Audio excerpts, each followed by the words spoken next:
All right. Hello, everyone. My name is Garrett Sharamonte. This is the Multifamily Formula Live monthly meetup. On these monthly calls, we speak with individuals from different parts of the country that are investing in multifamily real estate. Jerry mentioned this earlier, but just to reiterate, if you can enter in your name, location, markets that you're investing in or looking to invest in, as well as your contact info in the chat below. It's just a good networking tool to connect with other people on the call that are possibly live in your area and invest in real estate, and you could possibly meet up in person or connect with other people that are investing in the same markets that you are. Also, just to notate, you can save all the information that's typed into the chat tonight. If you hit the three little dots on the bottom right hand of your screen, that will capture all the information that's entered in tonight. I recommend maybe doing it towards the end of the call. That way you capture, majority of the information that's put in there. For tonight's discussion, I would just request leave all questions towards the end. We'll have a discussion, and if you have a question, definitely type it in the chat. We'll get to it towards the end of the call. And if you don't want to type it in, towards the end, you could just jump right on and yell it out. That's fine too.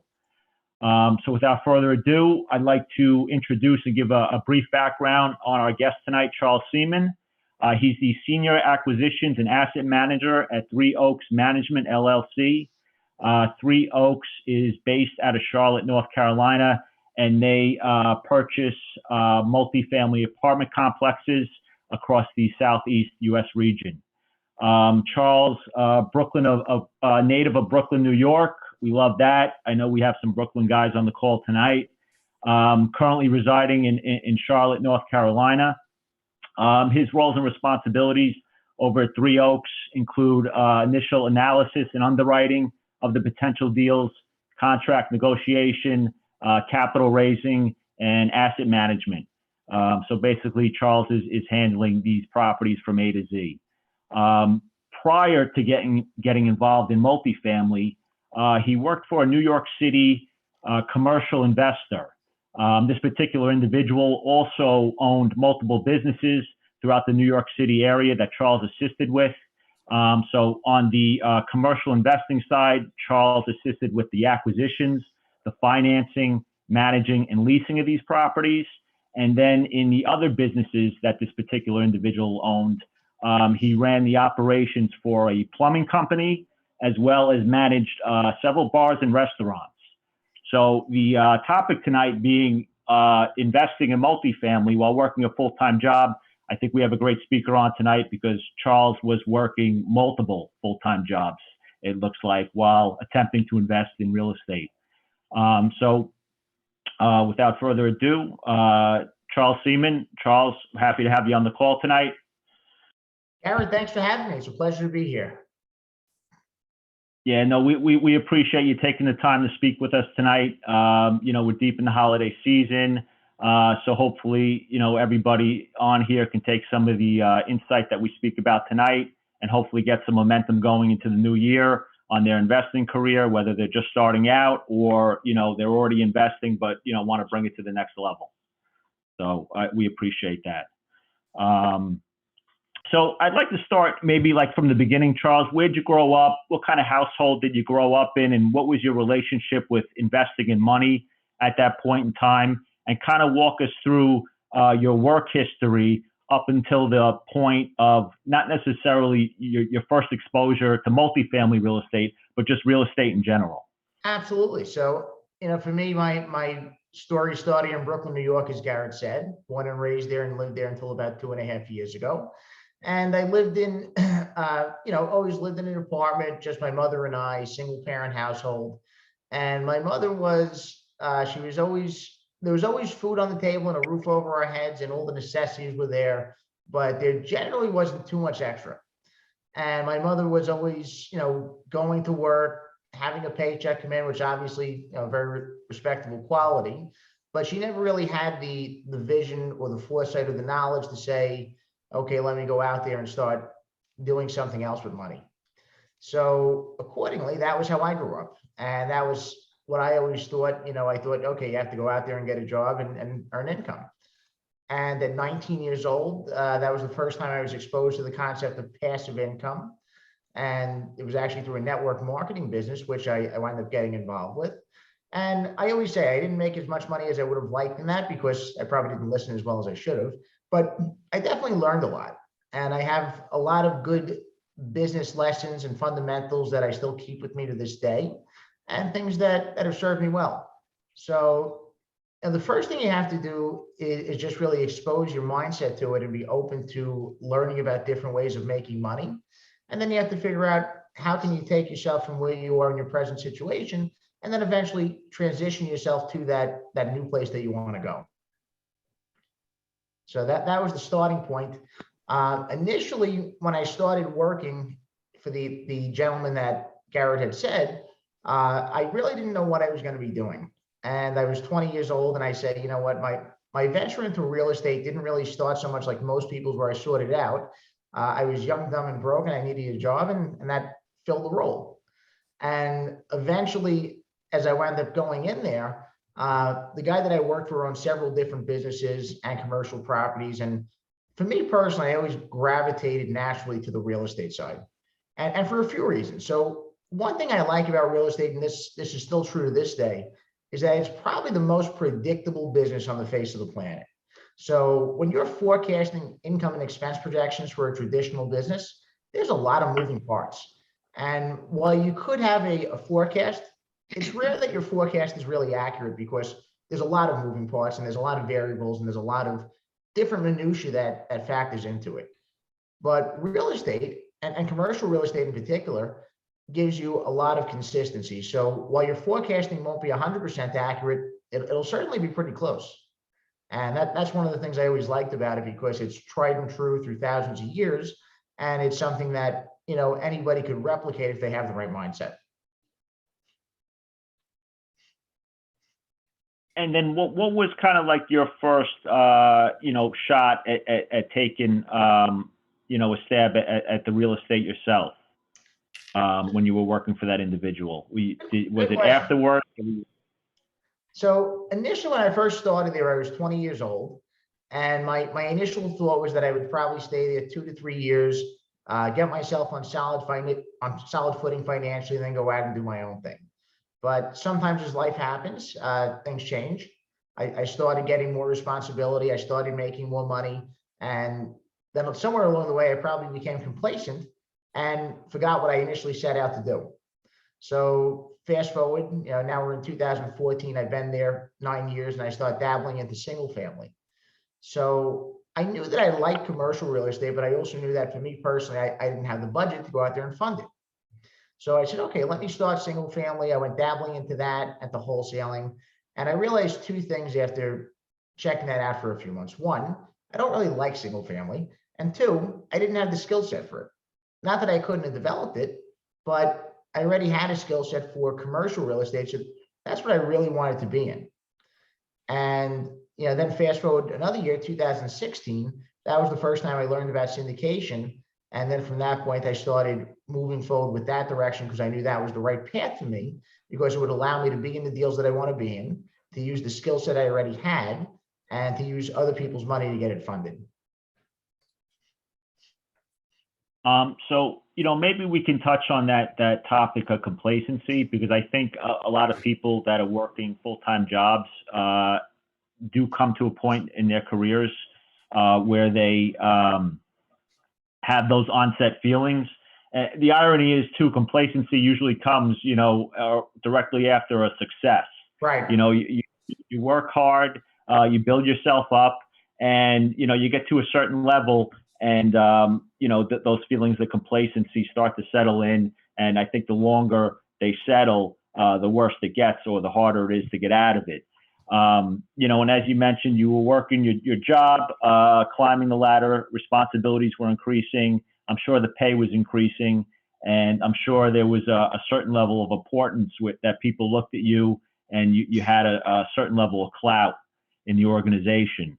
And I think what happens too, and you correct me if I'm wrong, is that you kind of get settled in this position, and you may look at the higher ups as maybe your bosses and think that maybe you can't do what he's doing.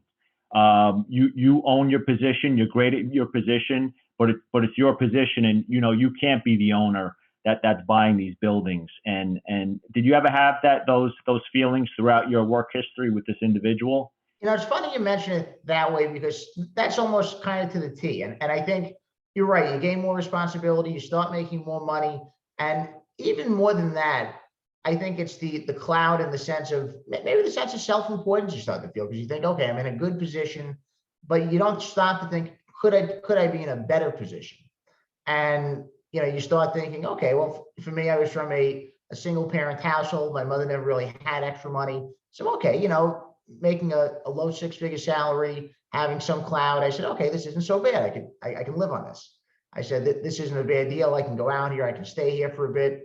There's a sense of security, because, you have a steady check coming in week after week. So there's certainly things that you can grow attached to. Now the challenge with it is getting out of that.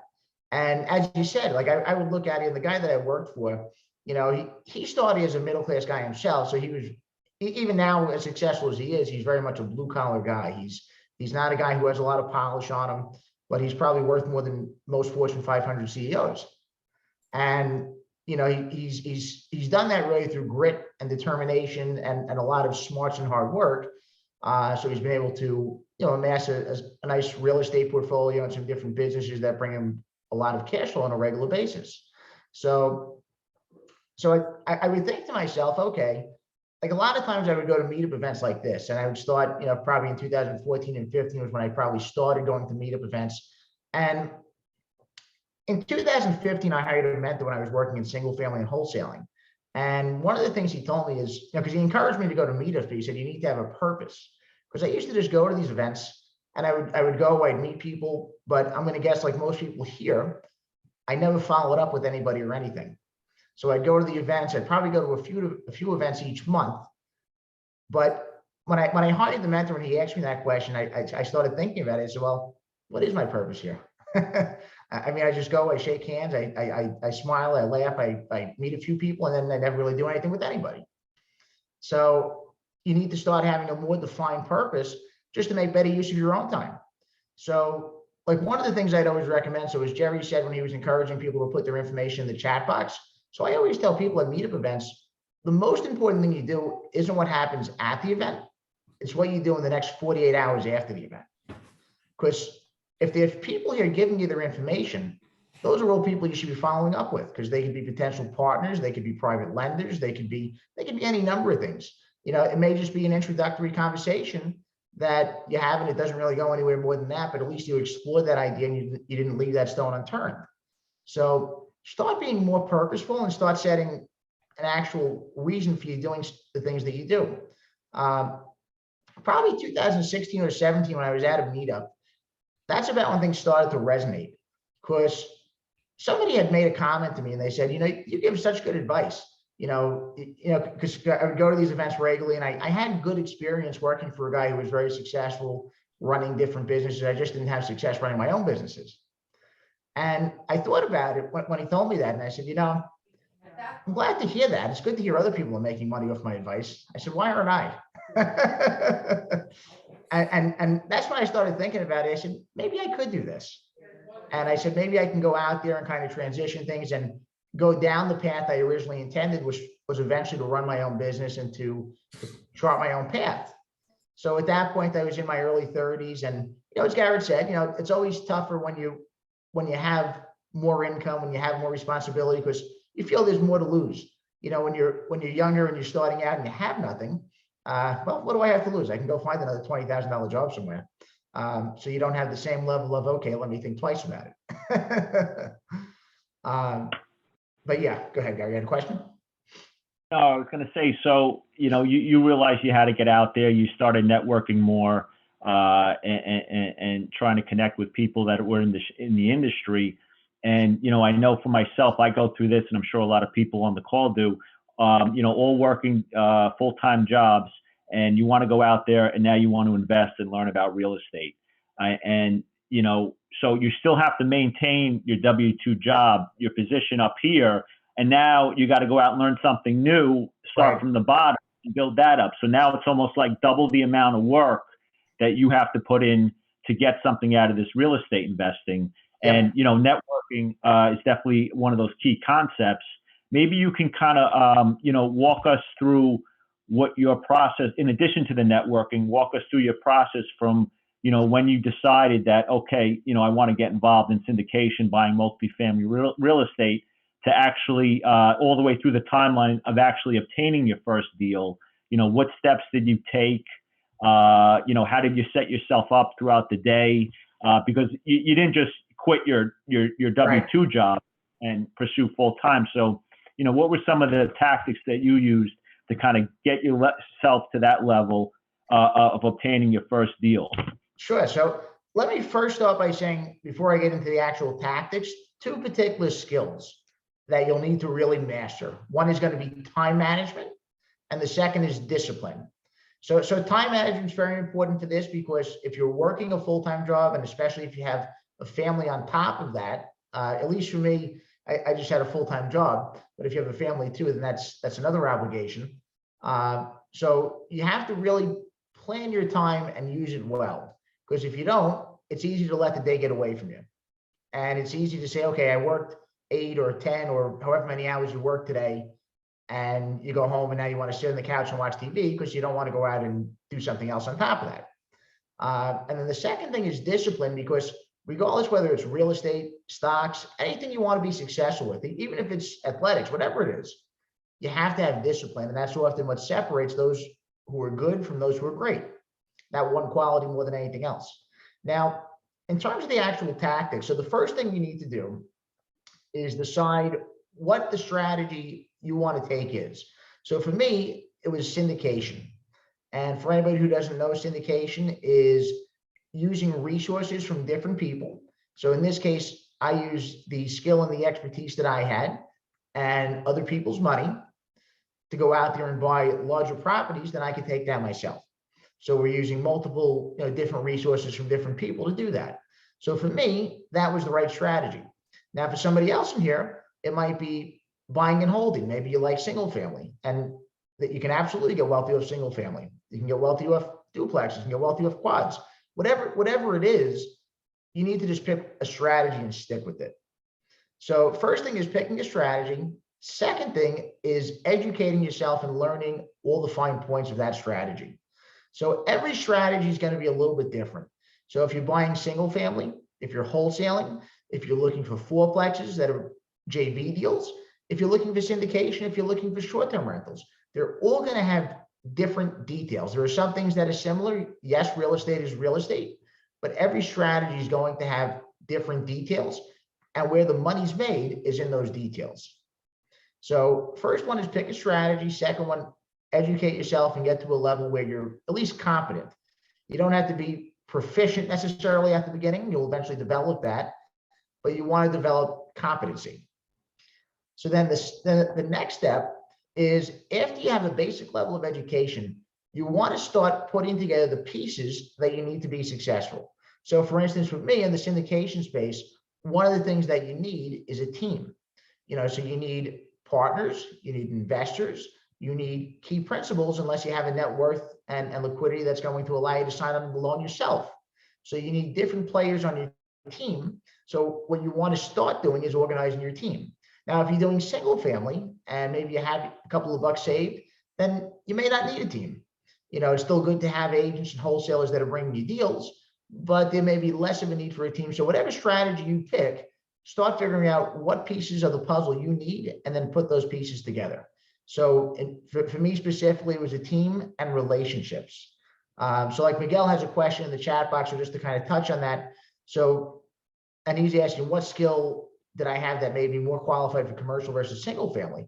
So what I find is one of the differences between the two spaces is that single family, in my opinion, is more transactional, because a lot of times you're doing more one-off transactions with people. Sometimes you'll get repeats, but not as likely. Whereas commercial is all relationships.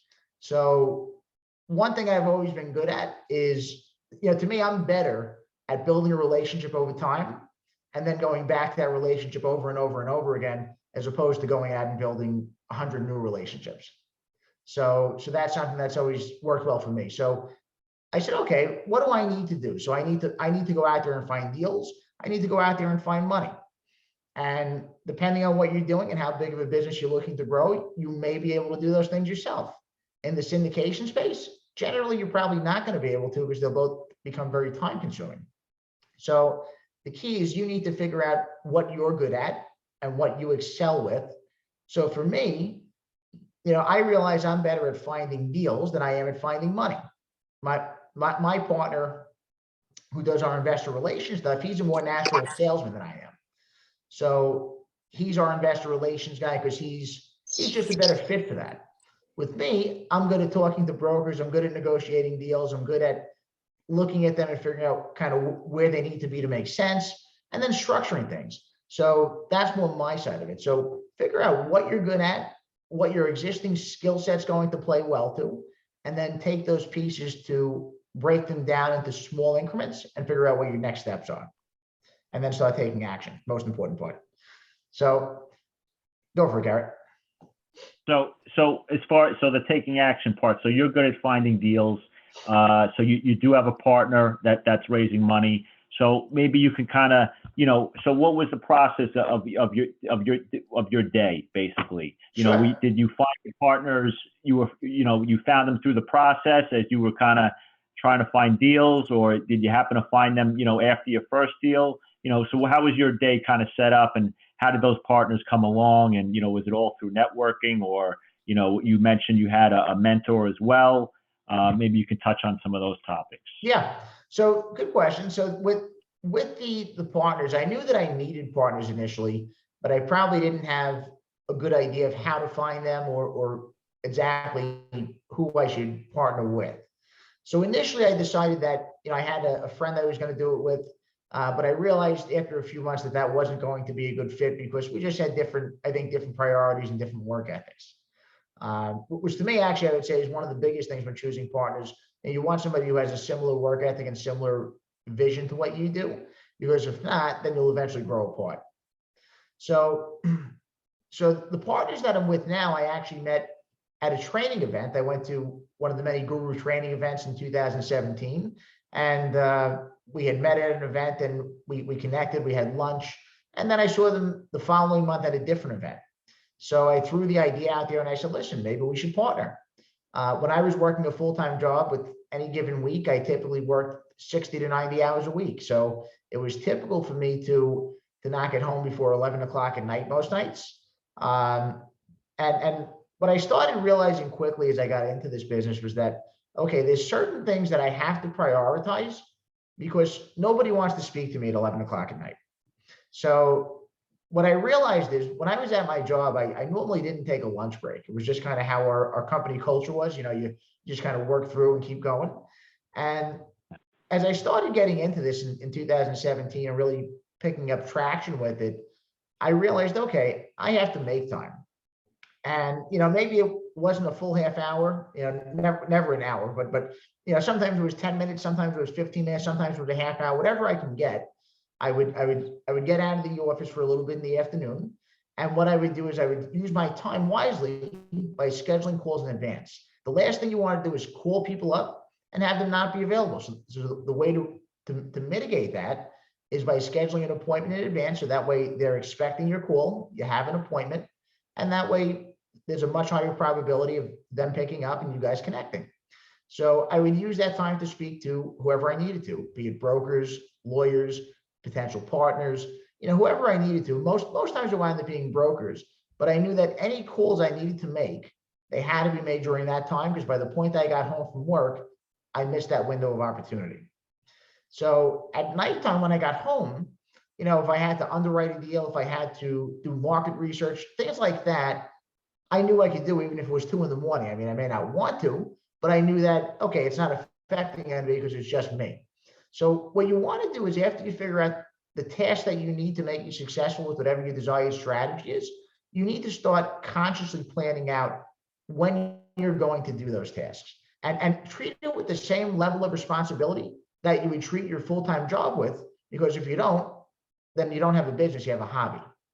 And you want to give it the same level of discipline if you wouldn't say that to your boss or one of the customers you deal with at the job, then don't say it for your own business.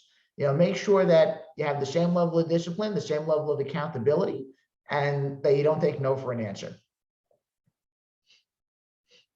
No, that's great. That's great. So, definitely time management, accountability, two major concepts when you're structuring your day. And, how long did you do that for? Squeezing in calls throughout the day, underwriting at night. How long did that go on for before you realized you had to take it up a notch? 2 years. So Okay. I was working 60 to 90 hours a week full time, probably doing 10 to 15 hours a week for the real estate business on the side. And what I would tell you is, listen, if you only have 5 hours a week, that's fine. Make good use of it. Will it move a lot faster if you have 40 hours a week? Absolutely. But 5 hours a week is a lot better than nothing, because eventually what starts happening is your effort starts compounding, just like interest. So the same thing that your money compounds, so does your effort. So eventually what happens is all the phone calls you make, all the meetup events you go to, all the deals that you look at, all those things start compounding, because all of a sudden what you're doing is you're building expertise, you're building more connections, you're building track record.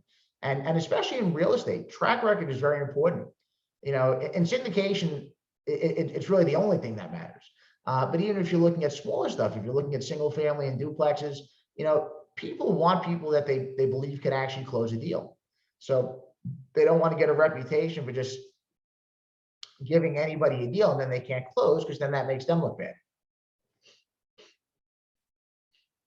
So then at the end of the 10 years, what was the next step? So, End of the 2 years. sure. The 2 years. So for me personally, I decided to go pretty much all in at that point. I uprooted my life. I left Brooklyn. I moved to Charlotte, because that's where my partners and I decided we were going to focus, was in the Carolinas. So I put myself right in the center of the target market, because I said, well, how do you get to know the market better than by living and working there? So I said, let me just throw myself right in it. And, so from that point, I still maintained a part-time job, ironically with the same guy that I worked for in New York. But at that point, my schedule switched a bit. So, I do about 30 hours a week on the part-time job now, and I do about 40 or 60 hours a week in the syndication business. So I see Mark has a question: how many deals did I have under my belt at the end of that 2-year period? So now this also played into my decision. I had 0. And what I realized was that with my consistency, it got me a lot further along, and I felt good because I knew that there was positive momentum, but I also knew I had nothing to show for it. So I looked at myself long and hard, and I thought, well, what do I want to do with this? And I said, I'm still young enough, not as young as I was a decade ago, but young enough where if I make a mistake, I can recover from it. And I said, the last thing you want to do is be on your deathbed and think, I should have done this or I should have done that. And sometimes that's worse than failing, because then you never know, right? So I said, okay, let me go all in and just see what happens. And if I kept doing it on the side and kept doing it 10 to 15 hours a week, would I have closed the deal eventually? Absolutely. Would I have closed more deals down the line? Yes. But I realized it would speed the process up by just being able to put more time into it sooner. So that's not a decision that everybody's going to make. That's not a decision that everybody needs to make. So you need to figure out what the right answer is for your situation. So different people want different things out of life. And there's also different circumstances. So if you have a family and kids, maybe that's not the right answer. You want to make sure that you can provide for them and that you have stability. So it may be a balancing act. You have to figure out what the right approach is there. Yeah, I think that's an important concept, to mention, especially a lot of people we have on our calls all working full-time jobs. You have a lot of people, with families or kids. So, to pick up and move to another city may not be an option, but I think it's important to take that concept of, bringing your game to the next level. And I think it works for in-state investing and out-of-state investing.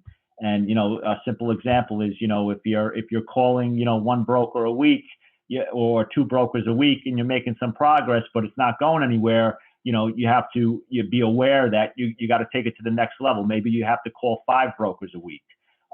If you're walking, one property a month, and meeting with the broker, maybe you need to walk one property a week, to get more face time with these brokers, or maybe you need to stop, dropping by the office, seeing them face to face. And, in regards to out-of-state investing, it can work the same way. If you're calling one broker a week, you need to kick it up and call one broker a day. Maybe you need to start, instead of putting one LOI out there a month, try to put 2 or 3 out there a month, even if it's not a deal you're crazy interested about, but, the broker seeing you submit offers, putting the work in to do the underwriting, it's going to get you a little more attention. And, I think especially now with the out of state, it's important if maybe you can even plan to go down to that market, every 90 days, go in for a quick flight, 24 hours, 48 hours, make a couple meetings, bang them all out one right after another, and then fly back home. So, not everyone to be successful has to pick up and move to that market, but you have to be aware of, you may be making progress, but it's time to take it to the next level. And whatever you're doing now, you need to double it, triple it, or 10x it, and take it to the next level to get to that goal a lot quicker. So I think Garrett touched on a couple of important things there. First of which is with anything in life, again, I'm going to go back to discipline because that's usually what's going to separate good from great. And what's the difference with good and great? It's usually not a lot. It's a slight edge most times, but it's that slight edge where, okay, maybe if you're only submitting one offer a week, like Garrett's saying, now you start submitting 2. All of a sudden that starts compounding. Because think of it this way, over 52 weeks, instead of submitting offers on 52 deals, now you're submitting offers on 104 deals. So just something that little is increasing the odds of your success because now you have more things that you're starting to associate with.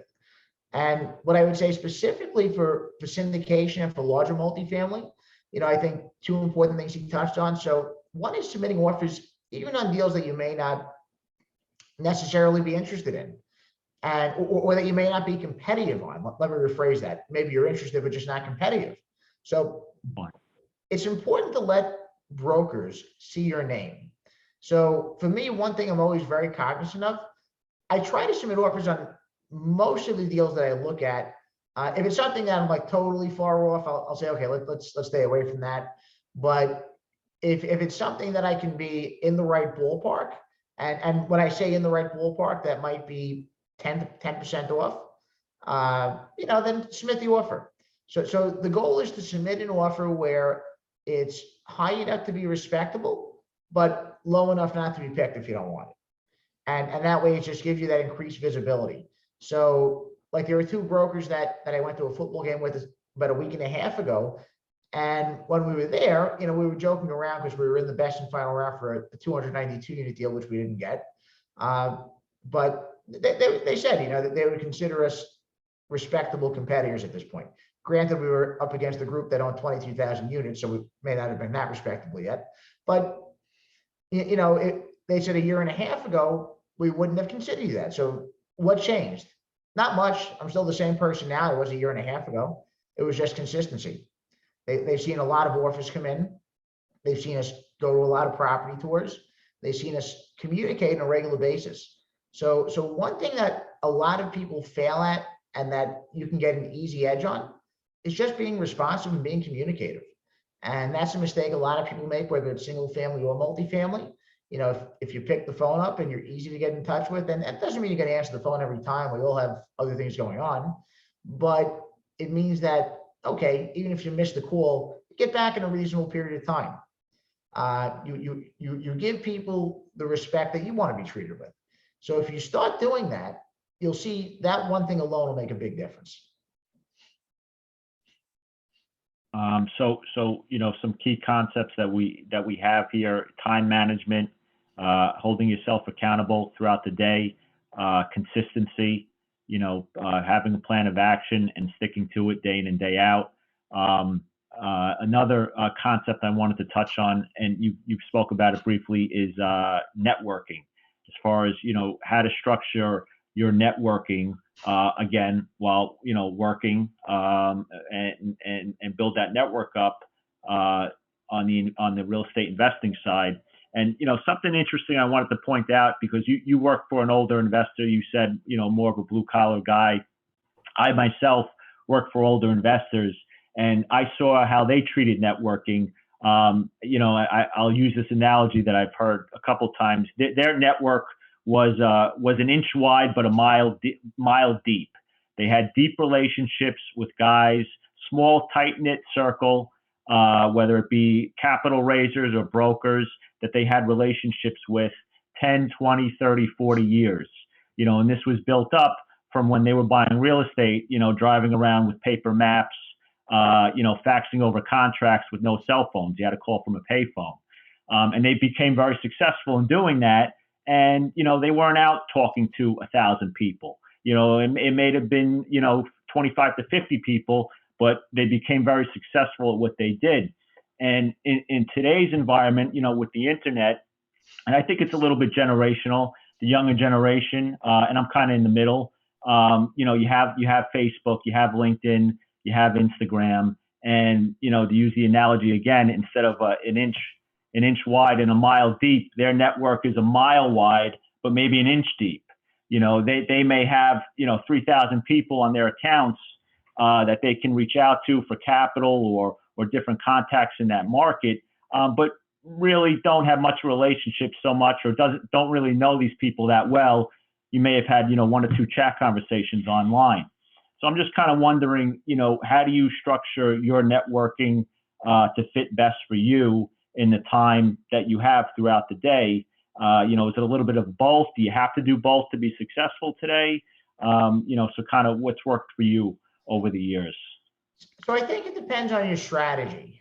If you're looking to do smaller deals and you're looking for JV partners, I think less is more, in the sense that you may have to speak to a lot of people, but I think you want to keep your circle fairly tight knit and develop good, deep relationships with those people. And oftentimes, if you're doing those types of deals, you really only need a handful of people to be very successful with. Because eventually, when you find those right people and you build good relationships, you'll find that they want to do every deal with you. And some people actually get offended when you don't include them. So it's like, it's like you're out of the family at that point. So they want to be involved. If you're looking to grow and do something like syndication, like I am, then you probably want to go more the mile wide, inch deep. And the reason being, with syndication, the idea is that you're going to have typically many investors in a deal. So I'll give you an example. So we closed a 130 unit deal in August. And in that particular deal, we had 52 investors. So in that case, that's a different scenario, because it's tough to build deep relationships. And then the reality is, every time you close another deal, you're going to have 20, 30, 40, 50 investors. And if it's a bigger deal, you may have more than that. So it's tough to build deep relationships with everybody, because quite frankly, there's not enough time in the day. But if you're doing a smaller JV strategy, then I would go with the exact opposite approach and focus on deep relationships with just a handful of people and work on getting the right people. Excellent. So, basically, what I'm getting out of it, is to be successful. Again, I keep mentioning it, the time management and consistency, throughout your day, how you're going to structure your day, holding yourself accountable, and you have to get out there and network in some type of capacity, because it's not going to happen, sitting behind the computer, or, if that's how you want to do it, try to, locate partners like you did through networking groups, or you met them at courses or trainings, and try to connect with other people that are looking to pursue similar investments like yourself. Right. Charles, and getting towards the tail end, maybe you want to just talk a little bit about, you run an underwriting class on a weekly basis, where people can network, and, people from all around the country will attend that underwriting class on a weekly basis. And then you also have your local meetup where you meet in person, right, as well. So the underwriting one, for everybody interested, we're glad to extend the invitation. It's free. Every Saturday, 4 p.m. Eastern, we do an underwriting session where we underwrite an actual multifamily deal. And, some of the deals are submitted by the attendees, some of them are deals that I have. And we take one deal each week and we just run through it from top to bottom. So we look at the financials. If there's an OM, we go through that. And the purpose of it is to teach people how to dissect a deal from top to bottom. With the in-person one, that's actually the Multifamily Investination Meetup group, and that they're a nationwide group focused on multifamily. So myself and actually William Edwards, who's one of the attendees tonight, we're the co-organizers for the Charlotte chapter of the group. And we typically meet on the first Monday of each month in Charlotte for anybody in the Charlotte area. For January will be the second Monday just because of the holiday season. And we do a live meetup from 6 to 8 p.m. And we're always glad to meet people in person and to connect. All right, excellent. And Charles, any books, classes, or courses that you would recommend that come to mind that you've taken over the years, whether to get started or just to sharpen your skills at all, that's worthwhile mentioning?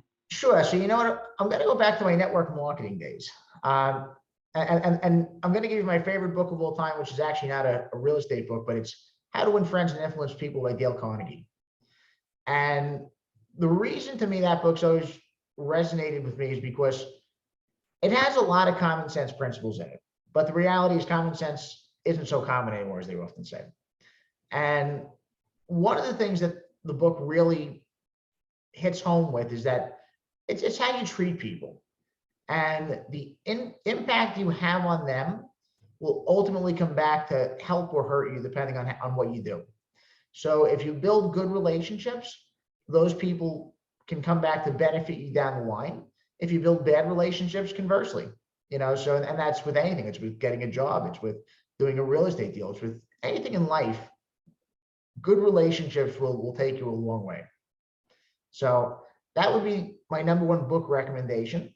Then aside from that, I would say probably similar to many people in here. I'm sure we have a lot of Kiyosaki fans, myself included. So I probably read almost all of his books up until about 2015 or so. I should probably, go for some of the more recent ones too. But Rich Dad, Poor Dad, and Cash Flow Quadrant, two of the classics. And even though they're not exclusively on real estate, the way I would describe it is it's a good introduction to personal finance for dummies. So it gives you the basic building blocks that you need to be successful. And it starts opening your mind and your eyes to different things that you may not have seen beforehand. So those would be my initial recommendations on books. And for courses, what I would say is, different people want different things. So you can find courses in all sizes and shapes. It seems like everybody and their mother has some type of course nowadays. The challenge is getting the right one. So it really depends on what you want to spend. If you wanted an affordable course, I personally would recommend some of the bigger pockets courses, for $500 or less. You can go on there and find introductions to multifamily, introductions to short-term rentals. They have a few different strategies they give these mini courses on. And, for $500, it's not a bad value. Conversely, if you wanted to go out and spend more money, there's a lot of options too. For me personally, I had taken courses with Ari Mentor, and I generally have good things to say about them. Were they expensive? Yes. For me, I thought it was a good fit because I kind of learned well in that format, so I was okay with it. So figure out what way you learn best and what your budget is, and then you can find a course that'll fit with that. All right, excellent. And Miguel actually put in the link for the Dale Carnegie book, which people can take a look at. And does anybody have any questions for Charles? Charles, Yes. it's Jerry. Hey, you mentioned, when you, I guess back in 2015 or so, when you started to, you hooked up with a mentor. I know you have the GOB program. How vital was that in your progression? You know what? It was vital, but not for the reasons that I intended. So it was vital because when I initially hired him, it was for single family and wholesaling. And I determined after a while, I just didn't really like either of those things. So I never actually closed the deal with either one of those. But it was vital for me because what he did do was teach me to work smarter in the sense that I needed to be more purposeful with things. Because one of the things I did in my job, I was probably more, so there was some thought and planning, but it was more reactionary. So working with the mentor, he taught me that, I really needed to be more focused and I needed to be better planned. So that's what made me start thinking, okay, when I go to a meetup event, what am I looking to get out of tonight's event? When I look to call somebody, what's the purpose of the call? So that way, everything you're doing, you start doing with purpose, and you figure out what is the end result? What is the desired result, I should say. Makes sense. I have a question. So thank you again for doing this. I got great gems out of tonight's call. Definitely to find the purpose of a meeting and time management and discipline. That my efforts are going to be compounded. My question is around time management and discipline. I know you said those are kind of like your key items. How do you stay fluid enough to kind of deal with the day-to-day stuff, right? Like when you have a deal hot and there's all these moving pieces that you talked about were happening, and still stay organized, right? Still stay on schedule and on task with everything you have going on day to day. Good question. So what I tell people is you need to figure out what works for you, because what works for me may be different than somebody else. So one thing I do is I use Google Calendar. I've learned, and this is actually also something I kind of got from the mentor, was just to start calendaring everything. Because when you do that, it helps you keep better track of your day. So even if I say I'm going to call somebody, even if it's a friend or something, I say, listen, let me put it on the calendar, but don't go on the calendar, I'm not going to call you. So I start documenting everything and just keeping on the calendar. So I say, okay, that way nothing falls through the cracks. Because if it's not on the calendar, then there's a 95% chance it's going to fall through the cracks. So, so that's the first thing I do. And what I also do is I set reminders. So being we live in a world of technology, even though I sometimes fight it, I'll set reminders and say, okay, you know what, this day and this time, I have to do this task. So that way I'll get an electronic notification, be it on my phone or my computer, and it'll just help keep me focused and say, okay, I need to do this now. So those are the primary methods that I would use. And, everybody's going to have something different that works for them, but that's what I find to be effective for me. Thank you. That definitely helps a lot. You're welcome. Yeah, that seems to be the common answer for successful people in real estate. How did they stay so focused? And it's time blocking and use of the calendar. And they're basically strictly slaves to that calendar and do whatever they put in without hesitation. So it's a good blueprint towards success, because I hear that answer a lot. It's interesting because I didn't fully implement that until I left my full-time job. And I think part of the reason was because maybe I was reluctant, because I knew that even when I made plans there, I usually didn't hit them, because if I had, if I thought I was going to leave at 8 or 8:30 on a given night, it usually didn't happen. I'd wind up there till 10:30. So I say, okay, you know what? Let me just stop doing this, because it didn't work out as well as I would have intended. So as Garrett said, yes, just being focused, and sometimes you have to be able to do that even with your job. You have to say, okay, listen, I have to leave at this time tonight, and I realize it's easier said than done, but it's just making your business as much of a priority as you would the job.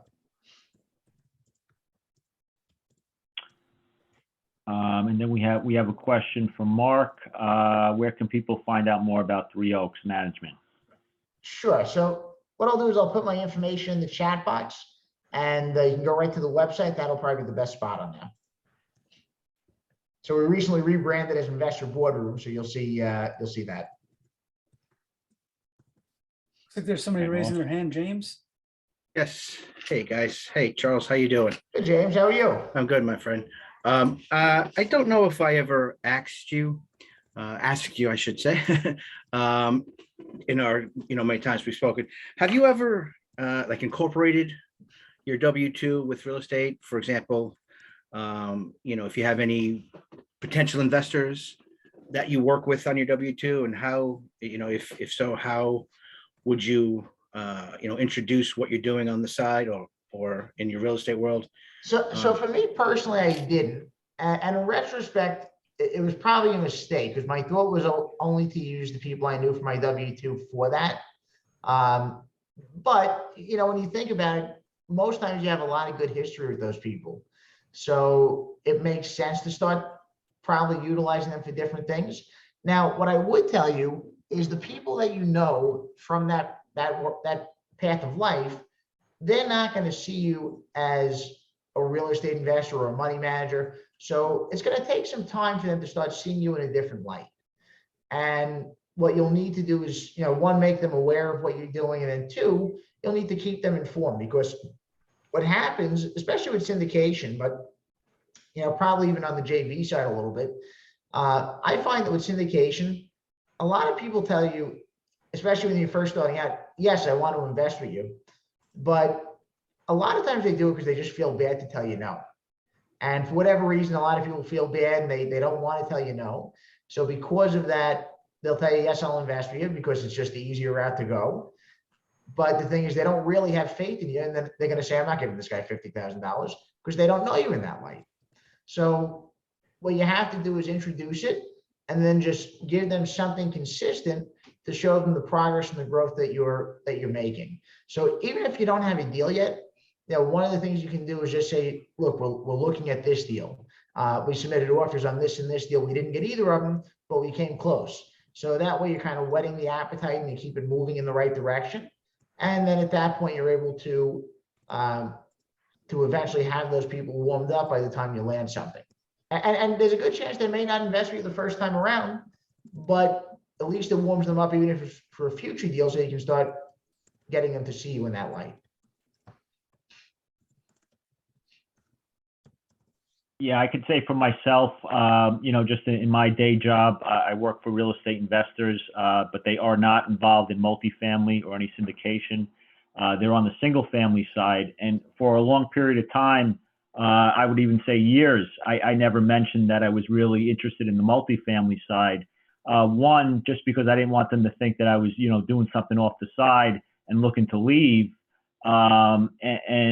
And two, I again, being an employee, they wouldn't look at me so much as a partner. And that's where, I'd want to be viewed if I were to bring something to the table, not as an employee. But I went years without saying anything. But when I actually did, they were very open to the idea. If we were able to find something that they would definitely be willing to partner. And the feeling is, if you've been an employee for a long time, they trust you. They look at you more as an asset, and they'd rather be doing deals with you than you being their competition. So, that's something that took a while for me to kind of, get over that hump and think that way, just because I really, had the mindset of an employee and had to, really shift that mindset to start thinking about, how am I going to accumulate wealth? So, it's definitely a tricky position. It's a personal situation for everybody's job and their employers. But, if they're good people and, they're in the business already or some facet of the business, most likely, they'd want to partner with you because they've known you for a long time and they trust you. And, they'd definitely be open to that. So just something to keep in mind. One other thing to keep in mind is, especially if you work for a larger company, certain companies do have, agreements that may prevent you from doing that, especially larger companies. So keep in mind, you don't want to do anything that will jeopardize your employment unless that's the intent. But if you want to keep the employment, just be aware of that. So that way you don't make the mistake of crossing those lines if you're not allowed to. Well, great points. Thanks, guys. Do we have any more questions from the group? I could ask one more question if that's okay. Absolutely. So Charles and Garrett and anyone working the full-time W-2 and trying to build a real estate business, like the progress that it took to become successful in real estate, were you frustrated along the way? Were you considering, throwing in the real estate? What was your process to, stay the course and, just keep focused? I just went back when COVID came about last year. I was furloughed from my job for a while, and I really, working full-time at it, I really was able to move forward. I recently went back to a new job in August, and it definitely allows me the flexibility to do both. It's a much better schedule job, but staying focused, moving forward and just trying to devote the time to it. How did you stay focused and, not discouraged? So for me personally, I would say it's definitely easy to get discouraged, especially when you're doing something for a while, you're not getting a result. I would actually say I did kind of quit because I quit the single family and wholesaling after I got into that, and then I kind of had to reevaluate and say, okay, what am I doing in my life? And I thought, well, maybe I should just stay at the job. I said, I'm not doing bad. I mean, I'm not rich, but I'm not poor. And, I started having doubts and saying, okay, well, I've done well at the job. Maybe I should just stay here. Maybe this is my lot in life. So I definitely had doubts. And there were times I thought that, okay, maybe this isn't the right path for me. Maybe I'm just not cut out for it. When I started getting into syndication, even though I hadn't closed deals, something clicked with me personally that at that point I said, okay, you know what, I can do this. And it took a lot of self-talk. I forget the author, but there's a book called What You Say When You Talk to Yourself. And I think it's from the 60s or 70s. But it talks about the importance of self-talk because that's going to go into the subconscious mind. And what you want to do is start having those thoughts sink in and say, you know what, I can do it. And, like for myself or Garrett, we had both worked for successful people. So what makes them more successful than me? And the guy I work for, and I'm not saying this is a bad thing because he's definitely been, a mentor to me, intended or not. But I look at him and say, okay, well, he's fat and he's bald and he's from a middle-class family. So I said, so what does he have that I don't? And I said, nothing. He just goes out there and does it anyway. And when you start seeing yourself in that light and saying, okay, I can do it. I said, well, look, I'm fat and I'm from a middle-class family too. So there we go. And I'm balding. So I said, we're moving in the right direction. So it's just starting to see yourself in that light and say, you know what, there's nothing he has that I don't. The only thing that's different is he's taken some bigger risks. He's made more mistakes and he kept on going. Yeah, I think for myself, and I'm not by any means at the level of investment that Charles is at, but I was successful on the single family rental side. And I dealt with a lot of complacency as I got comfortable in my job. I was making good money, eventually got married, started a small family. And I got, really complacent on losing a little bit of that killer instinct that I had a little bit in my younger years. And, again, I think it comes back to the self-talk because, I had less to lose, but I also had nothing to work with at that time. And I was really successful because at the end of the day, I put the work in. It really came down to the work where I think over time, sometimes you soften up a little bit. And, you sit back and kind of enjoy your rewards. And being at a good company that pays you well, I was able to sit back and not really have to do anything. It was my choice. I'd be fine if I didn't do a damn thing in real estate for the rest of my life on my own. But then, I started to realize, single family for the long term wasn't for me. I wanted to be in the multi if I really wanted to accumulate, big wealth. And, I realized that I have to, and even now I know I have to put more work in to get where I want to go, but I knew I had to kind of get back into that old mentality to get myself, where I want to be, because it worked once. I was successful once with it. Now I just have to, get that back and do it again, and bring it to another level. So, that's how it was for me personally. And I'm still doing it. I'm still working the W-2 while, pursuing the multifamily investments. So work in progress. Right. And keep in mind, it's always going to be a work in progress. So it's always the first one with anything that's the hardest, right? Whether it's a single family house, whether it's a commercial deal, whatever it is, it's the first one because that's when you're trying to build that momentum. And, sometimes things take a different path. So even though I didn't really have any doubt with the syndication space, I definitely had doubts, and I did quit single family and wholesaling. But by the time I got into syndication, initially, when I started out, I said, okay, I want to look at deals 100 units and up, because in my head, that sounded good. And what I quickly realized is, okay, it sounds good in my head, but I can't win any of these deals because, where the group I have, we were new. We weren't as competitive as any of the groups that have done dozens and hundreds of deals. So what I started realizing is, okay, even though I didn't really want to focus on, 50 unit deals, I realized our probability of winning deals in the 50 to 100 unit space was significantly greater than our probability of winning deals in the 100 unit and up space. So for about a year and a half, even though we looked at deals 50 units and up kind of ended at 100 units because we stopped being competitive there. So even though that wasn't the original plan, we had to shift plans a bit and say, okay, we can't be competitive on this. We can be competitive on this. And, we started doing a few of those deals, and now we actually are competitive on deals that are 100 units and up. So it takes time. It'll take consistency. It'll take effort. But like anything else, it starts compounding.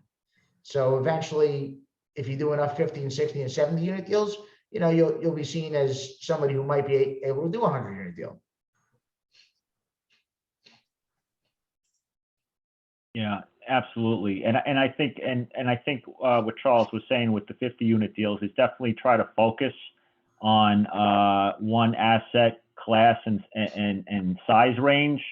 Something that I think back on when I was successful in the single family is that I didn't really know anything. I just knew I wanted to buy single family homes, and that's all I focused on.